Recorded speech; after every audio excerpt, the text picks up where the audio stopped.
Okay, hi everyone. My name is Tobias Otterbring.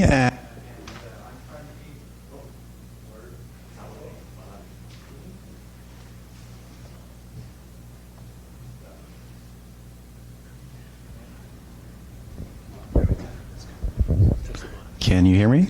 Yes.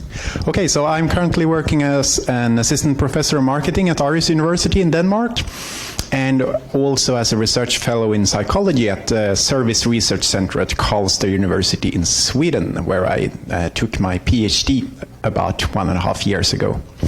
And my main objective for this talk is twofold. First of all, I wanted to give you a brief note on a special issue that I'm currently acting as the coordinating guest editor of in the Journal of Business Research. So I will speak a little bit about the special issue and also about the journal. And after that, I will give you a brief presentation on an ongoing project that I have been involved in together with a Finnish professor called Jaakko Aspara from Hanken School of Economics, in which we have investigated various gender-related effects on consumers' choice behavior. So here we go.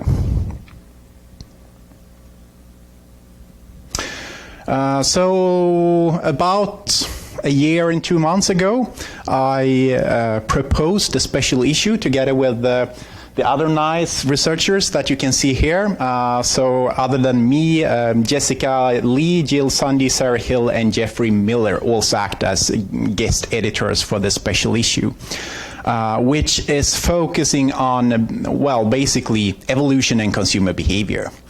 So I proposed a special issue to one of the editors-in-chief of Journal of Business Research.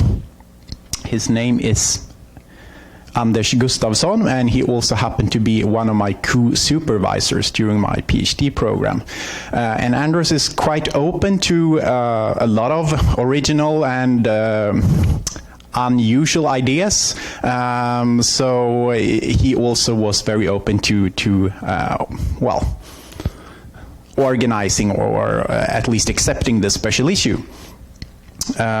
So if we start with the journal, Journal of Business Research has two editors-in-chief. One is Anders and the other one is a US-based professor, Naveen Dontu. And if you go to the journal website, what you can see based on the journal's aims and scopes is that the Journal of Business Research applies theory developed from business research, broadly defined, to actual business situations. So in order to be successful in the review process in JBR, you usually have to show some kind of business relevance, how your knowledge can be applied into practice in one way or another. The impact factor for at least the last impact factor is pretty decent, 2.51, with a 5-year impact factor of 3.69. And an interesting fact here is that JBR is probably the largest marketing journal that exists. So it publishes 12 regular issues every single year, which translates to approximately 400 articles, because there's also a lot of special issues being published in the journal. I got the last figures yesterday from Anders, and apparently during last year there were 3,240 submissions to JBR, which is a lot more compared to the top marketing journals such as Journal of Marketing Research, Journal of Consumer Research, and the like. And the estimate for this year is that perhaps it will even be as many as 4,000 submissions. So it is a growing journal, and currently the acceptance rate is slightly below 10% if you combine the regular issues with the special issues. And if you only look at the regular issues, the acceptance rate is somewhere around 6%. Here you can see a monthly overview of the JBR submissions and acceptances. So as you can see here, the journal has gotten a lot more submissions during the last couple of years, and this trend seems to persist. Oops.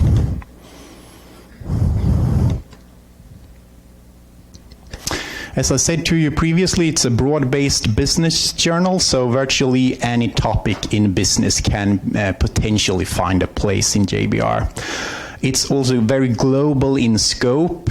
If you look at the authors submitting their works, for instance, the reviewers, the associate editors, they come from all around the world. It appears as if the researchers that submit the most manuscripts to the journal, they come from either the US, the UK, or Spain. These are the top 3 countries, with China ranked as 4th and Canada as 9th. Here are all the subtopic areas that JBR has associate editors for. So as you can see, a lot of different areas: buyer behavior, research methods, service research, tourism and hospitality, and many more. And for each of these topic areas, the journal has 3 to 6 associate editors. JBR is not only perhaps the largest marketing journal, but also one of the most highly cited marketing journals. So these are the most recent figures that I have been able to get. And at least for 2016, it was the marketing journal that received the largest number of citations, even more than the Journal of Marketing. Which takes us to the special issue. So the formal submission deadline for the special issue was a couple of months ago in June, I think. And we received approximately 50 submissions, many high-quality submissions from top names in both evolutionary psychology and in marketing. I don't think that I'm allowed to give you some of these top names at this point in time, given that the review process is ongoing, but I can guarantee you that there will be plenty of high-quality papers published in the special issue. Most of the papers are empirically based and experimental in nature. There are some correlational papers, some meta-analyses, and some conceptual papers as well. And the topics include,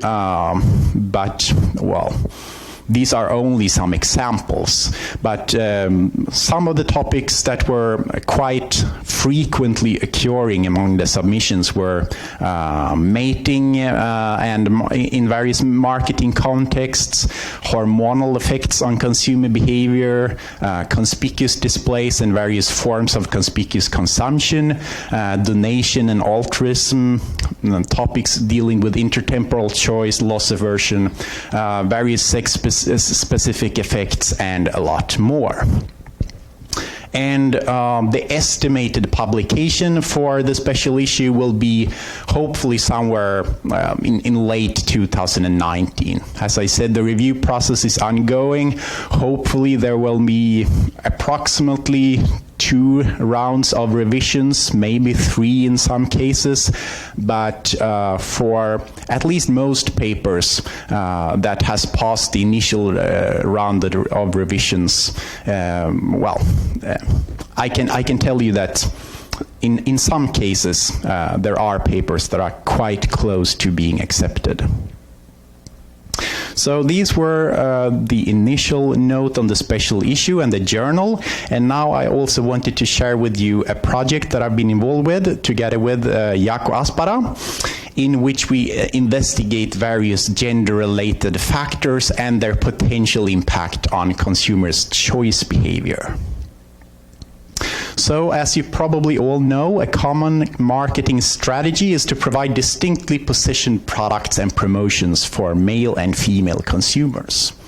And such gender-based differentiation can be done by, for instance, changing the design of the product in itself, blue versus pink, or modest versus glittery, or also by offering different types of promotional rewards to male and female consumers, such as, body lotion or a razor, for instance. But what then makes a consumer prefer one version of a gender-differentiated product over another? Well, the obvious first answer is, of course, the consumer's biological sex. Most men tend to prefer products with a relatively more masculine image, and most women tend to prefer products with a relatively more feminine image. But still, we know that biological sex doesn't predict all consumer preferences. Because there are men that are quite reluctant to purchasing or consuming products with extremely masculine features, such as Hummer SUV cars, for instance. And some men even willingly consume products with rather feminine image dimensions, such as pink shirts, or in this case, pink shoes. Right, and even body lotion. And for the same, using the same argument, some women willingly consume products with a rather masculine image dimension, such as dark blue suits or even Hummer SUV cars. So although biological gender sex fundamentally shapes an individual's identity and influences virtually every essential life outcome, the focus on our research is on within-sex variability in choices of gender-imaged products as a function of the consumer's specific gender identity and digit ratio. So first of all, gender identity refers to the extent to which an individual identifies with masculine or feminine personality traits. And this gender identity construct has been shown to predict consumers' choice behavior beyond their biological sex. Similarly, the 2D4D digit ratio, that is the ratio between the length of the second digit index finger and the fourth digit ring finger, has been shown to correlate negatively with the prenatal and adult testosterone levels, and has also been found to predict consumers' choice behavior beyond their biological sex. But if we look at what has been typically published in the marketing literature, there is a lot of papers that has investigated either the effect that psychological gender identity or the digit ratio has on consumers' choice behavior. But to our knowledge, there's at least very few papers that has looked at both these factors simultaneously to investigate their relative effects and potential interplay in consumer behavior. So for that reason, we conducted a large-scale field study in which we wanted to compare the effects that both gender identity and digit ratio, as well as the consumer's biological sex, had on their choices of rewards. We had four main hypotheses for this piece of work.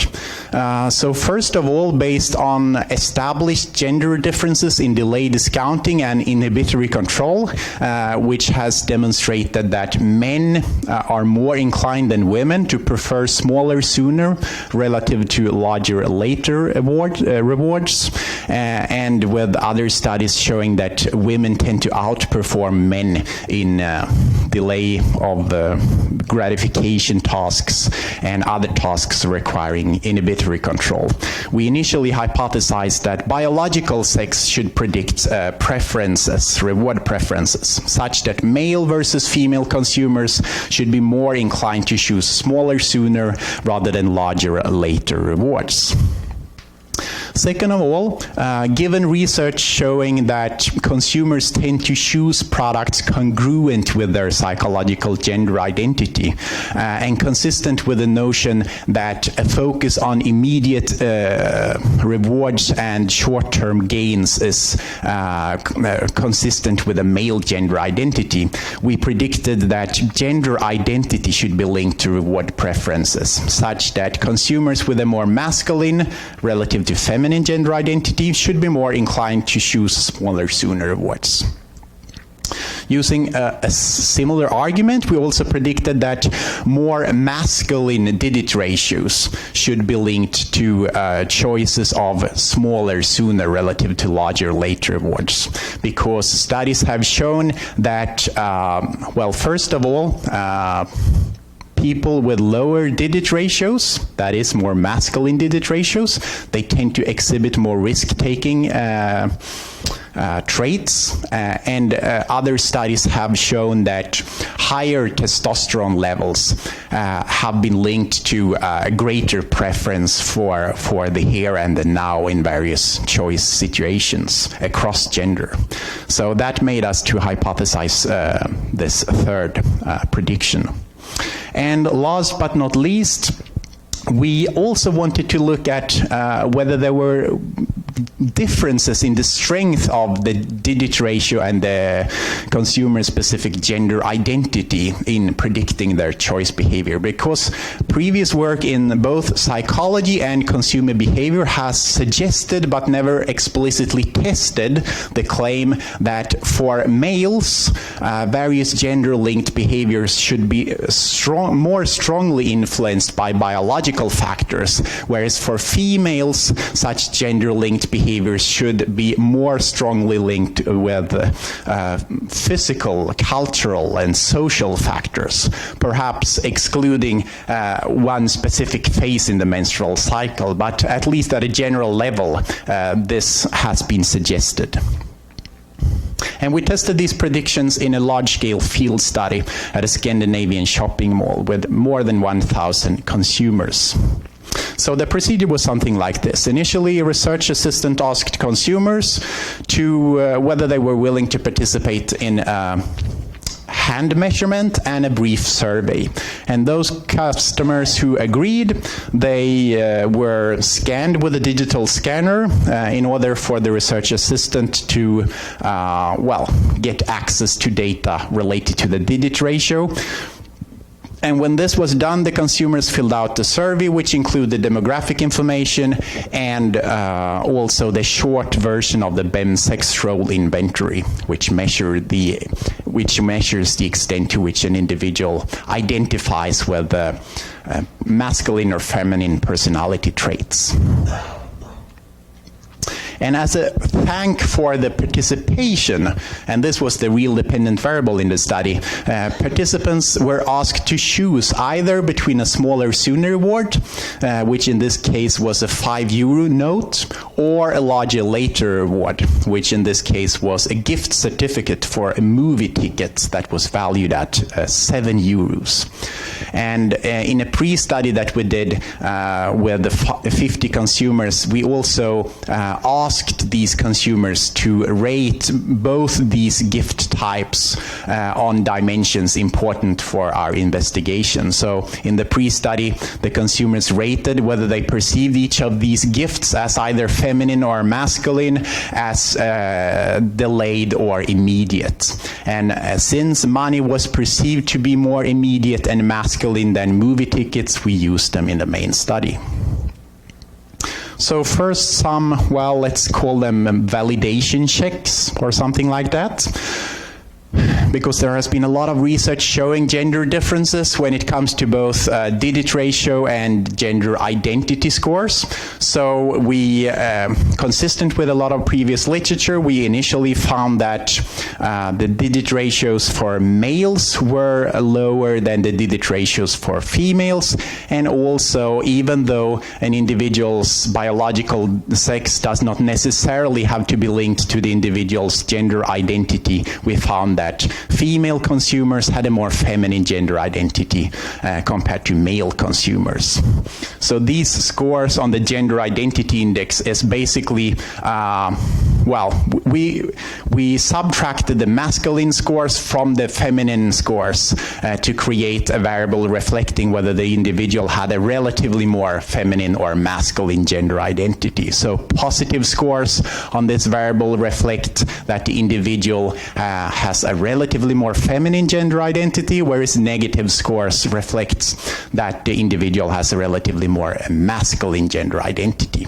And even though there was a significant gender difference there, as you can see, and a highly significant gender difference, I should mention that this effect was pretty small, but given the large sample, it was still highly statistically significant.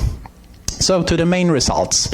First of all, we conducted a chi-square analysis in which we compared whether male and female consumers would make different gift choices, which they indeed did. So we found that even though both male and female consumers were more inclined to go for the money rather than the movie tickets, there was a statistically significant difference, with men opting to a greater extent than women for money rather than movie tickets, consistent with our pre-study results that money is perceived to be a relatively more masculine gift type than movie tickets.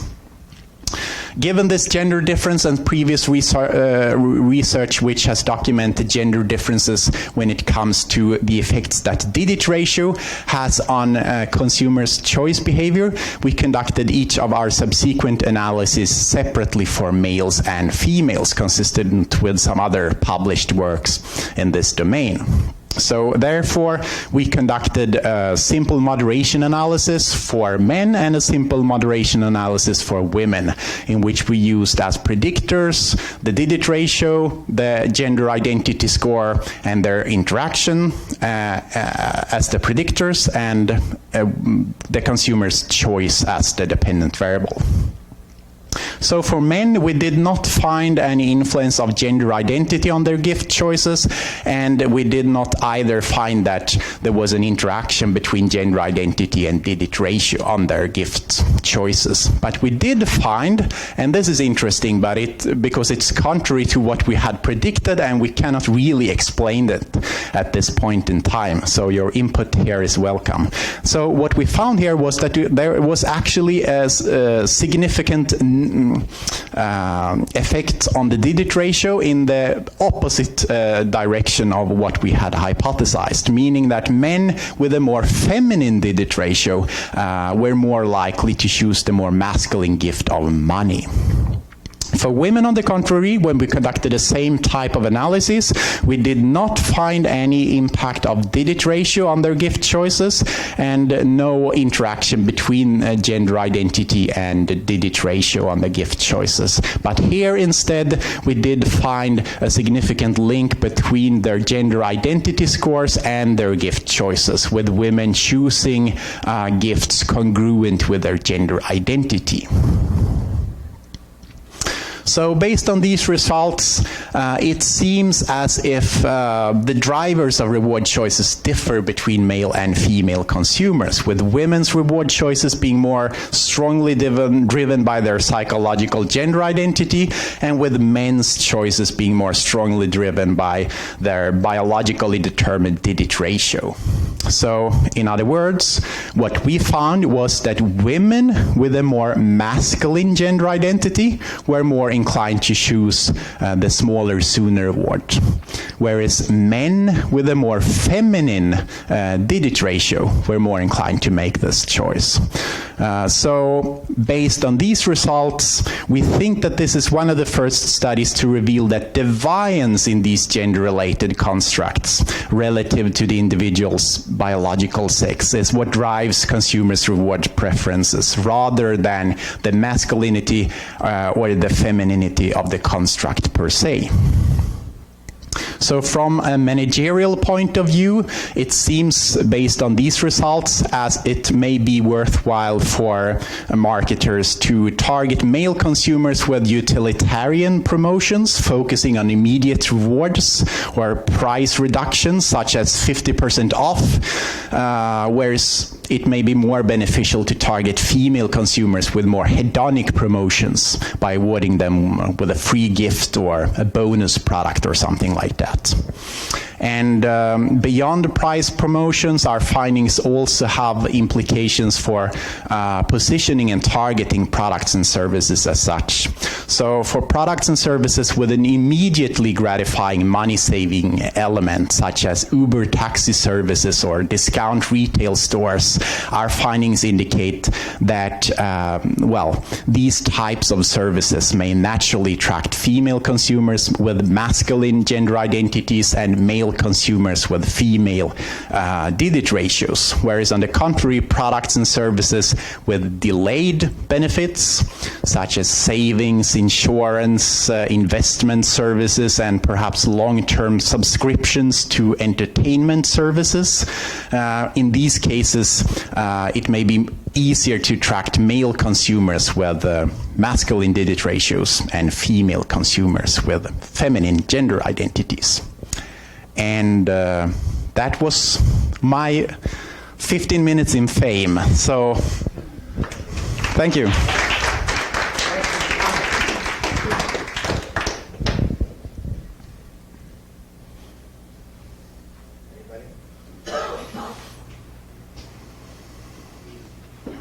Hi. Moviegoers are likelier to be female. They watch more movies, and more of them are targeted at them. And if I take an immediate versus a delayed reward and I make one of them a good, but the other one a currency, that's not directly comparable. The extent to which they're comparable will depend, this is just options theory, the extent to which they're comparable will depend upon my interest in the product. So it sounds, if I look at it like that, I'm not surprised at all to find that biologically feminized men and personality-wise masculinized women trend the way you say. All this is doing is saying women watch more movies, and €2 is not a lot of money. That's a very good point. I mean, optimally, we would have been able to use the same type of reward, but delayed it in one version and had it as an immediate gift in the other version. But apparently that was not a feasible option in the field study. So these were the two options provided. Oh, so you couldn't have said, I'll mail you €7? Well, in hindsight, maybe, but that wasn't something that we considered doing. So, but I agree with you that it would probably have been a better way of controlling for a lot of additional potentially confounding factors. Hi, Tobias. I think it's a very interesting line of inquiry. I did some work on gender stereotyped products, where I looked at, if you have gender stereotyped products, like let's say carpenter tools, maybe more associated with men, and if you want to sell them to women and you try to change their color, let's say you sell them as pink versus blue. Mm-hmm. So I was wondering, I mean, we found some effects of gender identity, like you said. Actually, women who are more masculine or self-reported as more masculine than feminine, they were not interested in pink. They would rather just have blue. Whereas women who were more feminine, self-reported, they were okay with the pink positioning of that. And that was kind of similar to what you're saying, is it? That congruence of the identity with the product drives the process. Yeah, that is what has been shown in a lot of previous studies, and what we found, at least for females in our study. So females made choices congruent with a gender identity, but for males it didn't seem to matter, the gender identity score. Yeah, I mean, along those lines, one suggestion I had was, like, following the point about not fully comparable. There are some studies which try to see that is it gender identity or biological sex, is perhaps you try to induce a threat to the identity, and then see if that is the process that is driving the effect. Yeah, that's a good suggestion, to perhaps try to isolate what is driving the effect rather than only looking at, what we had to do in this study, correlations between different variables. Yeah, but I think it's pretty interesting. Thanks. Thank you.